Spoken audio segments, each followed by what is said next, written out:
Hey everyone, welcome back to Obscurus Lupa Presents. Today, we're talking about vampires. No. Not good vampires, these vampires. This is Vampire Assassin. First things first, the cover. I know what you're thinking. Gee, this cover looks familiar.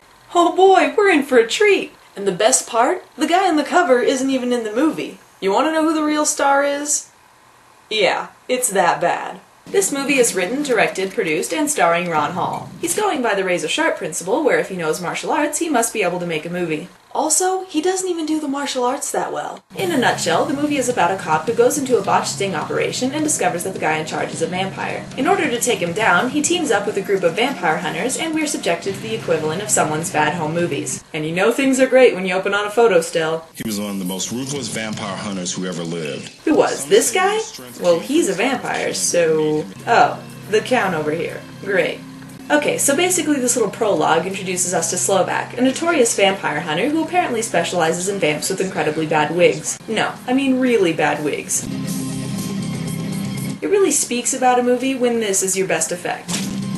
Also, for some reason, when the vampires die, they shoot out lightning bolts. I don't really know how that ties into the vampire mythology, but whatever. Maybe if you moved a little faster you'd... Oh, okay, well you're dead now. The scene ends with Slovak tasting some of the blood from one of the vampires, and I guess that turns him into one, since the next time we see him he's evil and all that. If you're gonna make him a villain, then at least explain his backstory well. Even if we assume that this turned him into a vampire, why did he want to become a vampire? Because he liked killing so much? Then why did he bother with hunting vampires in the first place? Now in the present day, our main character Derek Washington is at a sting operation trying to catch some counterfeiters. He doesn't get a response from his team, so he decides to go inside. First of all, that transition was considered good enough to be used more than once in this movie. Second of all, really? That's your villain's big bad hideout? You couldn't find anything more... evil? I keep expecting Grandma to open the door. Inside, Derek meets up with Slovak, who monologues for a bit about being a hunter. Where's my menu, bastard? You found bloody footprints on the floor, dude. Things aren't looking up for them. Your destiny will lead you to that. Oh yeah, whenever Slovak isn't monologuing about hunting, he's talking about Derek's destiny and how all of this is meant to happen. Well, how the hell does Slovak know about his destiny? Did he read about it somewhere, or does he just have a sense about these things? Wait a second, what was that? Is that a vampire power? What is it with these movies thinking that bright, flashy lights are going to hurt anybody? When the backup shows up, they find Derek on the ground with a bloody ring in his hand. Oh, whose ring is that? Vampires. Come on, son, you gotta give me more than that. How did he come to the conclusion that it was vampires? I mean, we as an audience know he's a vampire, but all he did to Derek was flash his hand at him. And the movie itself didn't even do a great job of establishing that he's a vampire now. The last time we saw him, he was fighting the bad wig vamps. We're only 6 minutes in. I shouldn't be this confused. Okay, so the obligatory curmudgeonly police captain puts Derek on leave until he can get his act straight. All things considered, I think Derek takes this news worse than he took the fact that vampires apparently exist. He gives the captain his badge and what I assume is his gun, but the lighting is so poor that it could be a hefty dog turd. In the next scene, we meet Samantha Morris, who has possibly the creepiest introduction for a reporter I've ever seen. My name is Samantha Morris. I'm the editor of an internet news magazine exploring news most media shy away from. Wow, with an intro like that, I'm shocked she was turned down. Isn't it interesting that this house is the very same place that old news reports have of vampire activity? Is she asleep? Why does she ask her questions like statements? Back with Derek, we find him at an electronics store talking to an old friend of his dad's who raised him like a son. Why they're hanging out at an electronics store in the middle of the night, I'm not sure. You know what I want to ask you, don't you? Let it go. It might destroy you. I know that look. It's like every other look you've given, cold and emotionless. I'm that transparent, huh? What was Derek asking about? Vampires? Well, how did that guy know about them, and what did this scene accomplish? And the sad part is, the father figure guy is the best actor here, and he's only got 2 scenes. Now we're tuning into the weekly bad guy meeting, as Slovak and the human counterfeiters argue over money. Things would not be that way if you had accepted the most generous proposal that my employer offered. I put pauses at strange places, so you won't notice my phony accent. Why is the lighting so different in each shot? And the background noise changes whenever it switches between the two. Oh no, not a cape! What exactly did that do? Kill him? How? Why'd he disappear? What the hell just happened? Heavens to Murgatroyd, I'm going to have to turn you into a GIF image of a bat now. Officer Derek Washington of the LAPD Special Division. May I talk to you for just a second? So the main characters meet for 2 seconds, and all of a sudden they're at a romantic dinner. But I can see why Derek trusts her. After all, she works for an internet magazine. So how did someone like you become a cop? I see what they're going for here. They're making a connection, right? This is supposed to be one of those quirky moments where we get to know the main characters as they make small talk, but that only works when you've seen the main characters for more than 2 minutes. I was always the rebel. So after a stint in the Peace Corps... Oh yeah, the Peace Corps. Every parent's worst nightmare. Why was Derek talking to her anyway? She didn't even interview him. I needed to give something back. Give something back? By writing about vampire stories on the internet? Why are you looking at me like that? Because I'm bored! Oh good, we got the character development portion out of the way. Slovak is playing piano in his old granny house when he decides to stand up dramatically. One of his lackeys is stealing, so he wants to figure out who. Since they only show one of the lackeys on screen during this spiel, I'm going to hazard a guess that he's the guilty one. Slovak tells him to get out, so he sneaks past the set of encyclopedias and the framed hotel picture on the wall. While escaping, he runs into another one of Slovak's minions before he's killed. What? Why is one of them a zombie? And why is he making the Hulk sounds? That's like what a 5-year-old thinks a monster sounds like. Meanwhile, we meet up with our gang of vampire hunters as they train. If you think the martial arts are slow and clunky here, wait until the finale. Of course there are empty boxes there. Of course. Derek and Samantha show up to ask some questions. How did they hear about the secret organization of vampire hunters? They also get scanned for vampirism with this doodad they never really explain. It's super secret vampire hunter technology! If it isn't the legendary officer Derek Washington. Yeah, apparently he's legendary. Right. He asks for help in killing Slovak, but they decide to dig with him instead. You don't understand what you're getting involved in there, do you? Heavily choreographed fight scene! We underestimated him. A 40-year-old running away very slowly. That cunning bastard. While this is going on, Slovak is apparently in a time warp stuck in the 1980s. Even the film quality looks like it's from 1984, and this was made in 2005. Derek breaks in and starts fighting off Slovak's men. Yes, they did just use a stock sound effect scream. Surprisingly, one 40-year-old guy is no match for a club full of vampires. Did not see that one coming. How dare you insult me in my home? That was his house, too? Oh yeah, I forgot the part of vampire mythology where they always keep clubs from the 1980s in their basement. The next time we see Slovak, he's eating what looks to be a large pile of jelly on a plate.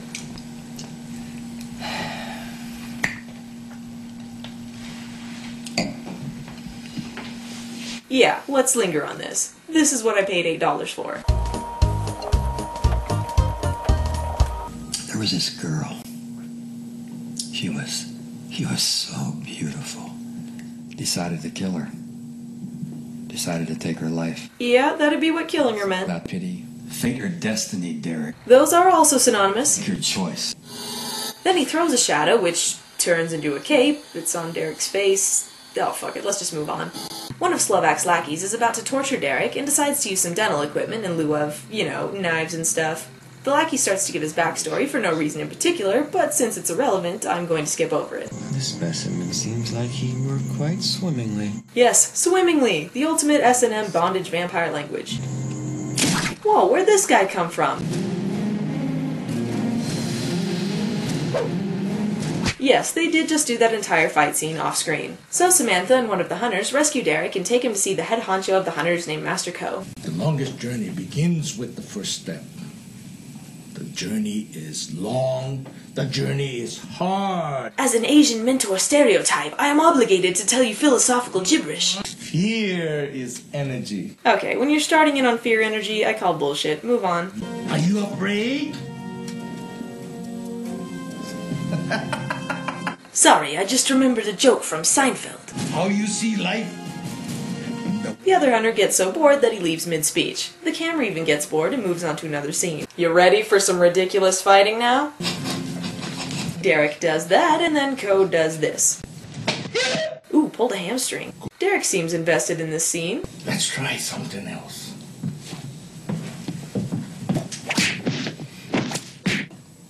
Oh, what a dick. We then cut to another scene where, I don't know, Derek is walking somewhere for some reason, and he comes across this woman asking for help. I presume she wants help getting out of the movie Vampire Assassin. She's a vampire. Oh well. By the power of Grayskull! didn't put that much effort into killing her. Derek gets back to Master Ko, who seems concerned. I've seen that face. Yeah, you have the same expression in every scene. Slovak, I'm sure, is aware of your training. What training? This training? Yeah, I can see how that really helped. Derek sneaks out to Slovak's place, despite Ko's warning not to.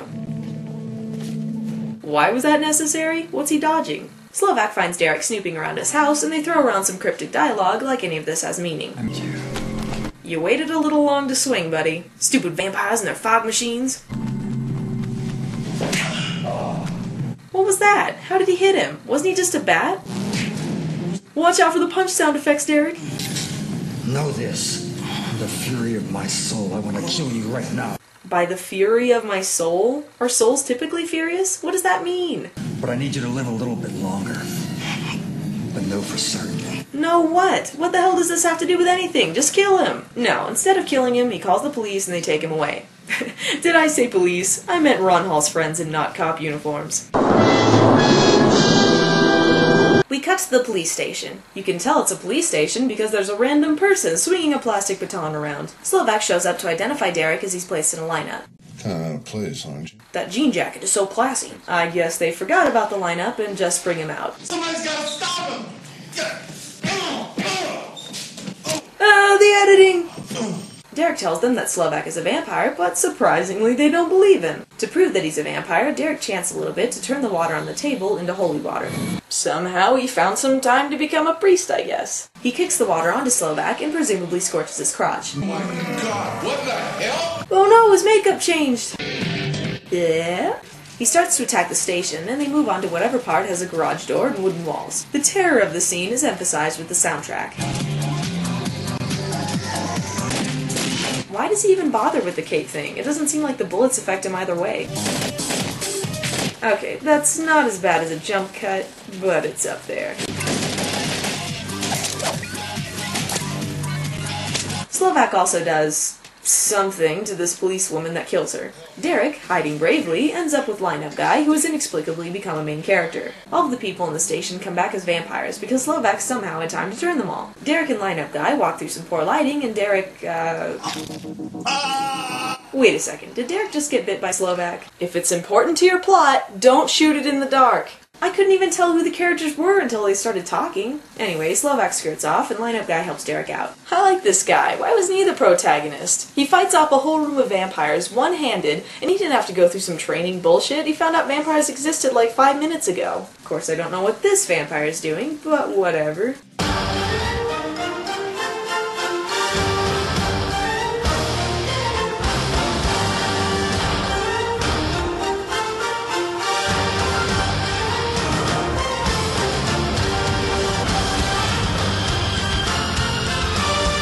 Lineup Guy takes Derek back to the Hunters because he somehow knows who and where they are. Now Derek is slowly turning into a vampire. Meanwhile, Samantha shows up at Slovak's house because... I got nothing. Master Ko's got weapons. I have weapons. I have weapons. I have weapons. Take the weapons. And these are definitely real weapons. Yep, definitely real. Then Derek stabs himself in the crotch. Gentle viewers, this is the portion where Derek badasses himself to fight the evil vampires. Looks like somebody visited Spirit Halloween store. I have a message for your master. Let's see you try and deliver it. This is totally necessary. Look how it helps me shoot. Well, maybe if you'd moved it all, you'd... forget it. Slovak is informed of the attack and he proceeds to play piano off-key. Oh, come on, you can see how his coat is all wrinkly from being in the closet too long. Ha ha ha ha! See how dramatically my lighting changed? You'll be destroyed tonight because I designed it. What was the point of turning him into a vampire then? You just made him like 10 times stronger. It turns out one of the hunters is a vampire. It doesn't really amount to anything. Either Ko just realized that Derek is gone, or he remembered what movie he was in. The other hunters show up to kill Derek and discover that he's 70% vampire now. Oh yeah, vampires come in percents in this movie. Does it make a difference? No. Stupid, arrogant humans or power-hungry vampires? I don't know which one I hate most. Of course, I don't know how to convey any emotion, so take that as you will. You're out of your league, Washington. No, I think you're out of yours. Thrilling. I guess Ko wasn't that concerned over Derek since he's surfing the net now. He's attacked by vampires and quickly proves why he's the vampire-killing master. Where are you?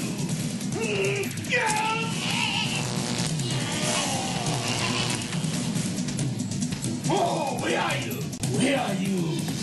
Vampires. Oh, turns out he was right in front of him the whole time. Damn those vampires and their fog machines. Ko talks for forever and mostly inaudible dialogue. Okay, Slovak, just kill him already. Did he just kill her? Where'd she get hit? When did he get him? Where was he this whole time? Derek is the master strategist, killing off all of his allies and all that. Slovak thankfully kills Ko, and this leads Derek, who isn't anywhere close to where they are, to cry out in anger. Slovak! Ko is kind of unintelligible, so I'm going to make this next scene more entertaining. Master Ko. It is Master.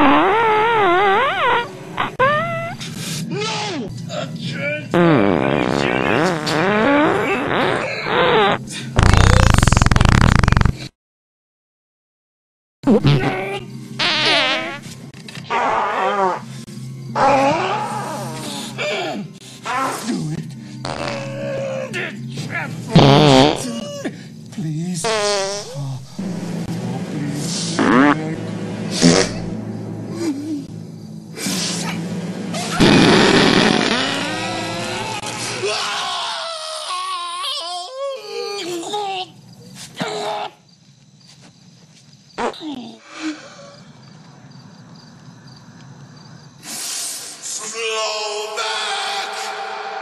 They apparently got permission to shoot at the local zoo, and Derek gives Ko a funeral pyre.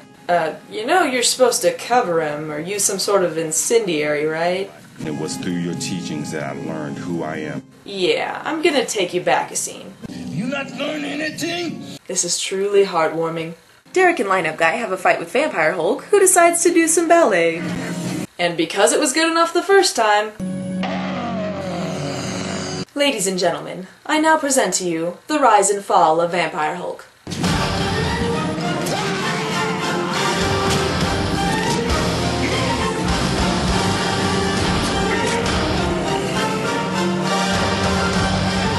Who's your dad?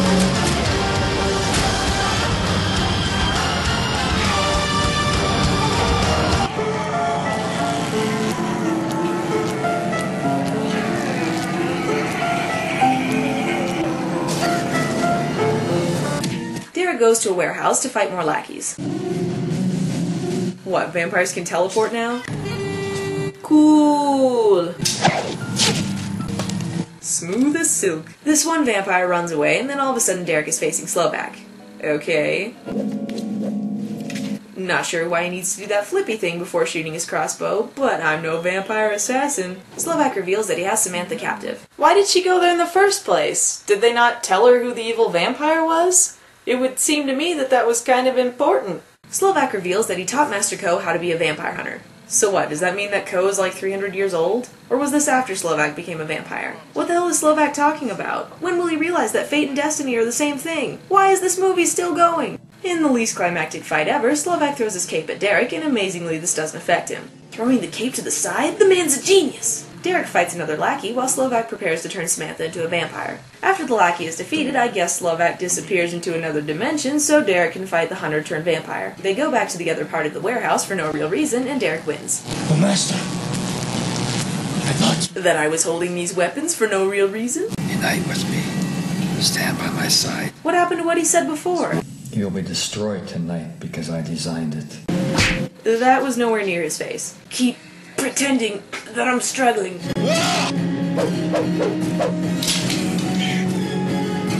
Now you know that fate and destiny are but two sides of a worthless coin that should be given to a baker on Skid Row.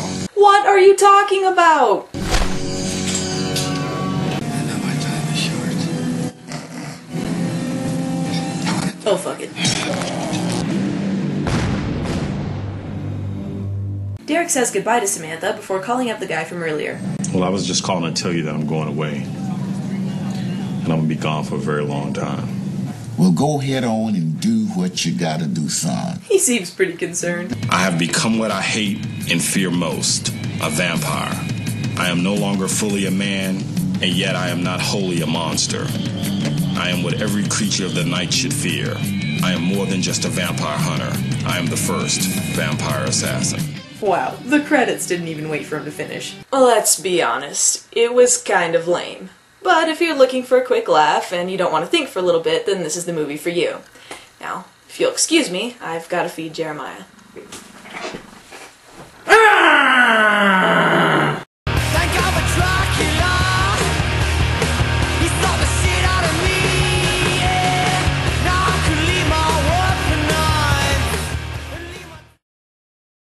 Now you know that fate and destiny are but two sides of a worthless coin that should be given to a baker on Skid Row.